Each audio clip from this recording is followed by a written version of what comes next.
Hello, ladies and gentlemen. This is Eddie Marcus, and yes, I am back again.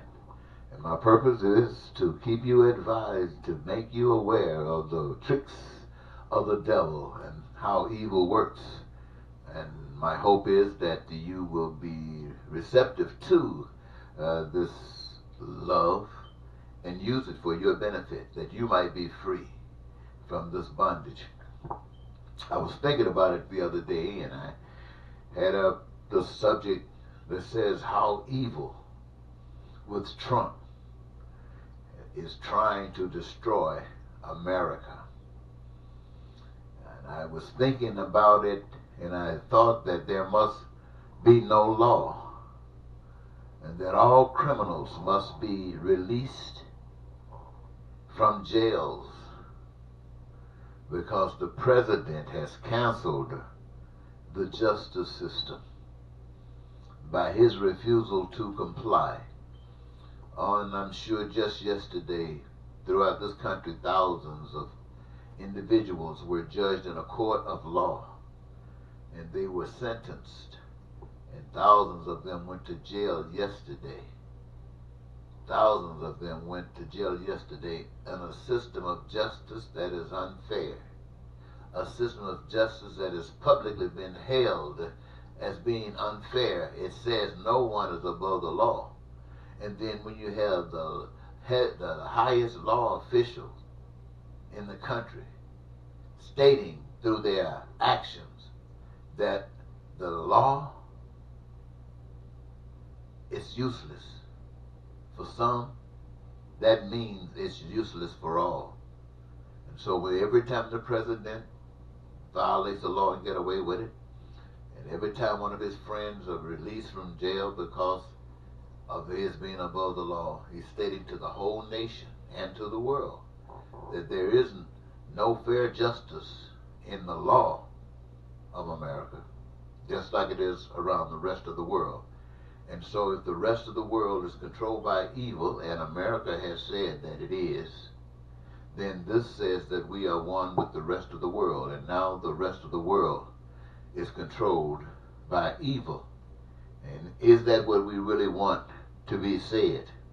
Well, they say everyone claims to hate this man. This is their saying that we're not one with him, but no one can do anything about this man.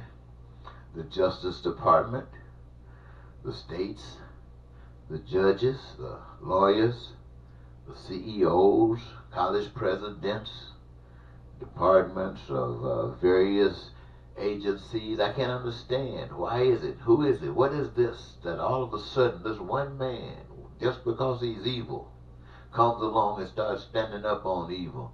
And it seems as if everybody else is threatened because his evil, if they stand up against it, will cause their evils to be exposed.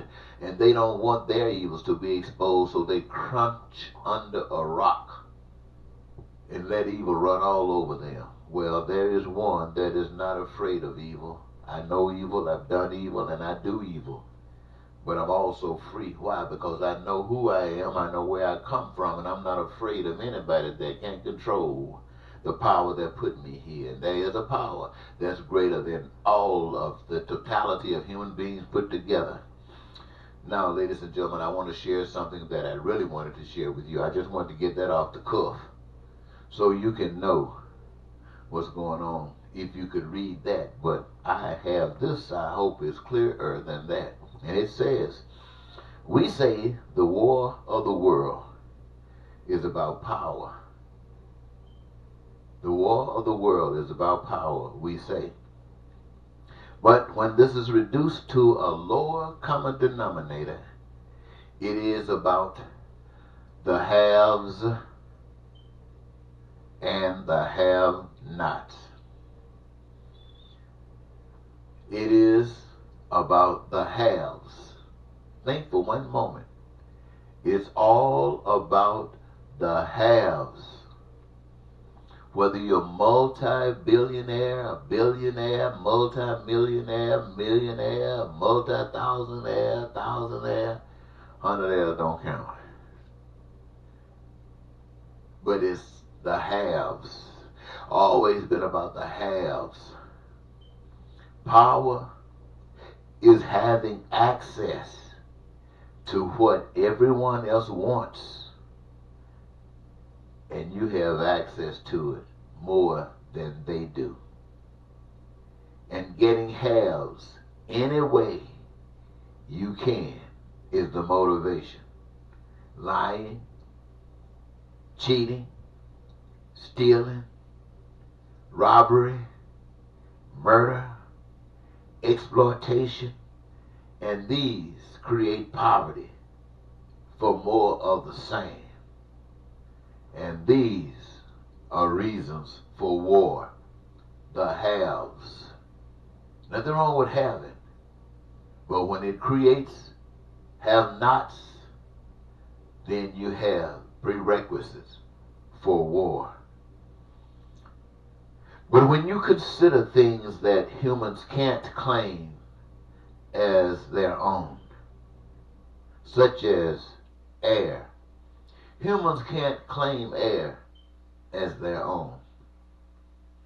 Water, humans can't claim water as their own. Why can't humans claim air as their own? Because they had to do with the making of it, controlling of it, and nothing else. Why can't humans claim water as their own? Because they had nothing to do with the making of it, controlling of it, or anything else. Now, why can't humans claim land as their own? Because they had nothing to do with the making of it and the controlling of it, or anything else. Well, why can't humans claim humans as their own? Because they had nothing to do with it, with the making process or anything except what was given to them to be engaged in that process. Oh. Now, considering that every human has the same requirements for survival, considering that every human has the same requirements for survival, and considering that the resources for survival are gifts outside the human ability that cannot be claimed or owned by others than the maker. What? Some other stuff other than water, air, land, and humans? The other stuff that can't be owned by anybody, like oil, like the minerals of the earth. What? You mean human beings can't own that? They didn't make it. Wow. Well, considering that every human requires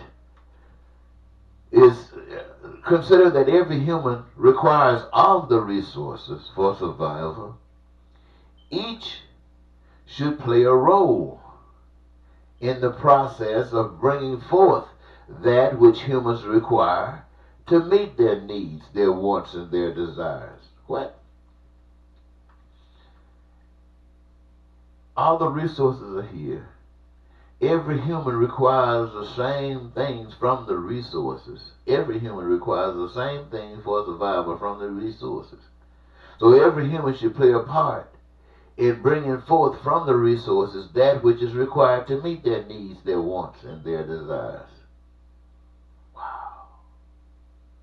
Now, considering everything involved in the process of living and survival is due to an invisible power, and that invisible power's gifts to the human race. They themselves have an ability to engage in the process of creating and bringing forth all that which is needed for one another's satisfaction. And this is a common effort by the people to meet a common need, a common want, and a common desire, rendering every human part owner of all that exists. Did you understand that, ladies and gentlemen? Whoever's in control of the world is smart. Whoever is in control of existence is very, very smart. You think about how the trees grow and how they stay where they're supposed to be until the wind or some rain come and mess things up. You think about how the oceans stay in place until a tsunami or something happens. You think about how the land is just there, how the seasons come and go. You think about how the sun rises, the night comes and the moon comes out, the stars comes out. You think about the clouds. You think about all that stuff, how it works, how smooth it works, right? Now that is one heck of a power. We didn't have nothing to do with it. Then all of a sudden this power comes up and makes human beings. Now you know human beings is one heck of a structure. When you start talking about all the systems that is operable in this body, in your body, and what they do, and if you breathing and doing like I'm doing right now, you're doing pretty good. You say, wow. And that was done by, I don't know, but gave us a little part to play in it, and it's a little fun. You know, could be more fun if we had our wants and needs and desires met. But it's got all this control. And then, ladies and gentlemen, listen to me, sisters and brothers. God is set up that every last one of us needs the same things to live. We cannot live absent the same things. If we missing any of these things, that is causing a problem. There's a breakdown for those who are missing any of these things. And as such, if a breakdown for some of us missing any of these things, it's a tear down on the whole structure because of the breakdown in that other spot. So if some of us got a job and others don't, that's a breakdown.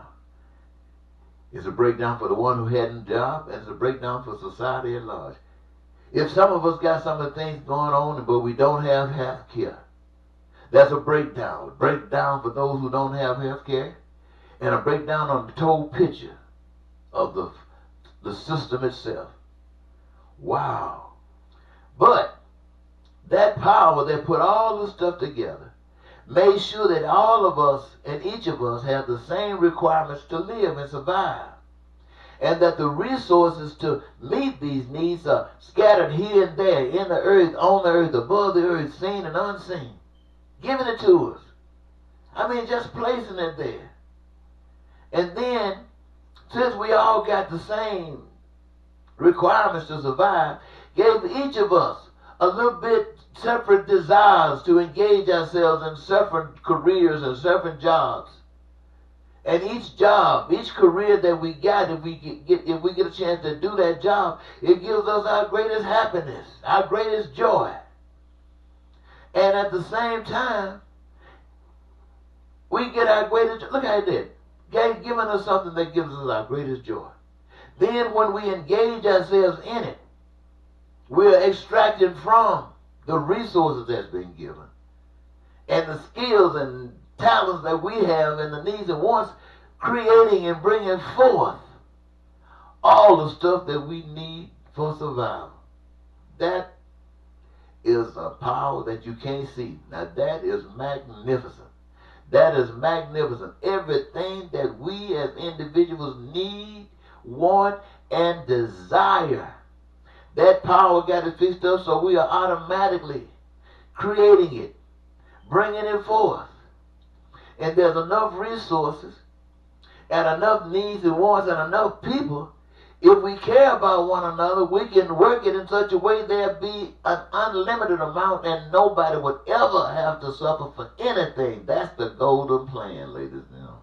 The golden plan.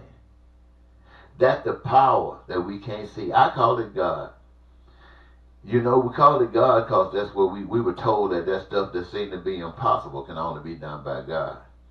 And if so, you never see anybody talking about these things, so you just assume that it's impossible because they're always talking about doing something else, whether it works or not, and most of the time it doesn't. So we call that stuff God. But once you get down and have enough compassion and enough caring to bring in or extend love, the same that you have for yourself, for everybody else, then it seems to be simple knowledge. It doesn't seem to have to come from no God. It just seems like something that's automatic if you care. If you care, it's automatic for you to see how to fix problems. If you care, it's automatic to see how to fix problems. If you don't care, you can't fix no problem because you ain't concerned about but one thing, and that's you. Well, anyway, I just thought this would be essential, ladies and gentlemen, to meet the common needs. And since you are doing this for you, for one another, you have carte blanche. Every human being on earth working under this principle, whether it's in the United States of America, whether it's in Russia, whether it's in North Korea or China or Afghanistan, or whether it's all over the earth where human people live. This practice would bring you absolute peace, absolute prosperity, absolute freedom, absolute joy of life, and the fulfillment of your dreams. That's it. That's it. And all the things that you understand about life because of what you have experienced while you've been living, it's because of everybody else is going contrary to this basic principles. They are not listening to that power they can't see. They just can't do that. They have to listen to something they can see. A man, whether he's white, black, Chinese, or whatever, it's got to be somebody. And they always got to have the upper hand. And it's all about half. If you got half and you're willing to look what, let me leave that alone. Well, in 1988, ladies and gentlemen, this plan that I just got through outlining to you, it was offered to the people of this country as one candidate for president of the United States. Offered it. Got so little attention. People were so uninterested. Couldn't get any support. Had to run as a write-in.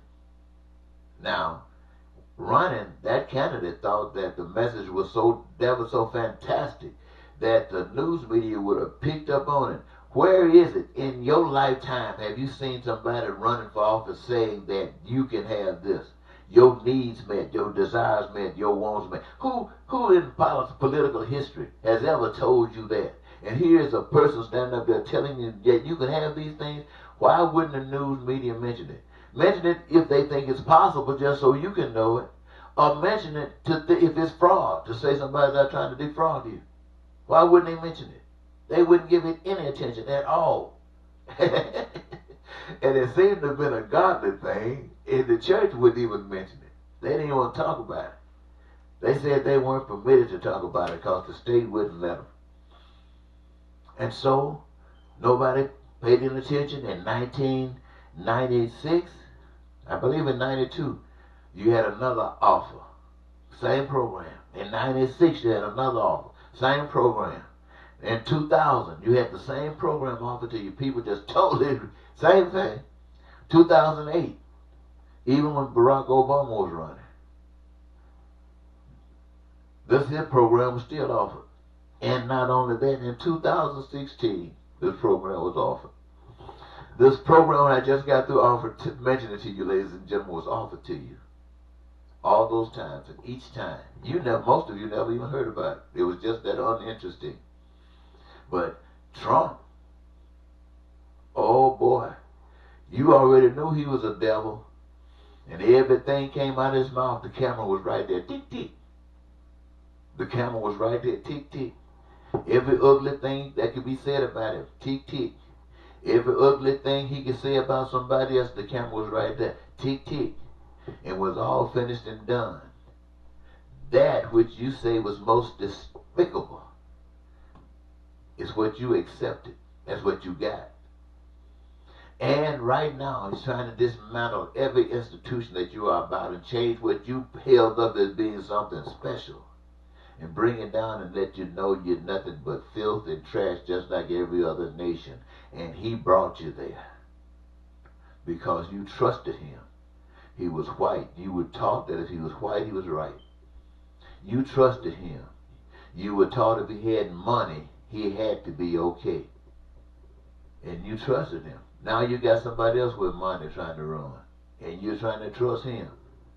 Trusting anybody but yourself. Why? Because you're not right. If you were right, you wouldn't trust anybody but yourself. And by trusting yourself, if you were right, you know all the rest of them that's right. But right now, you're still playing that game. And you know what? The reason that I just brought this message to you is because it's still available to you. All you have to do is choose it. You're talking about Trump and where he's taking you down the hole of hell. All you got to do is change your mind. You don't have to wait till the world changes their mind. You can change your mind just like I have. And I'm standing up asking you, why don't you change your mind? If you're against hell, then stand up for what's right. And I'm not talking about half-stepping. I'm not talking about not want to go to hell as fast as Trump, but you don't want to free everybody. If you don't want to free everybody, then jump on this bandwagon of Trump and everybody go to hell right quick. If you don't want to go to hell, do everything you can to get this balloon to fly. So, ladies and gentlemen, I want to thank you for giving me this your time. Once again, it has been Eddie Marcus, and how can I be the wiser? Goodbye.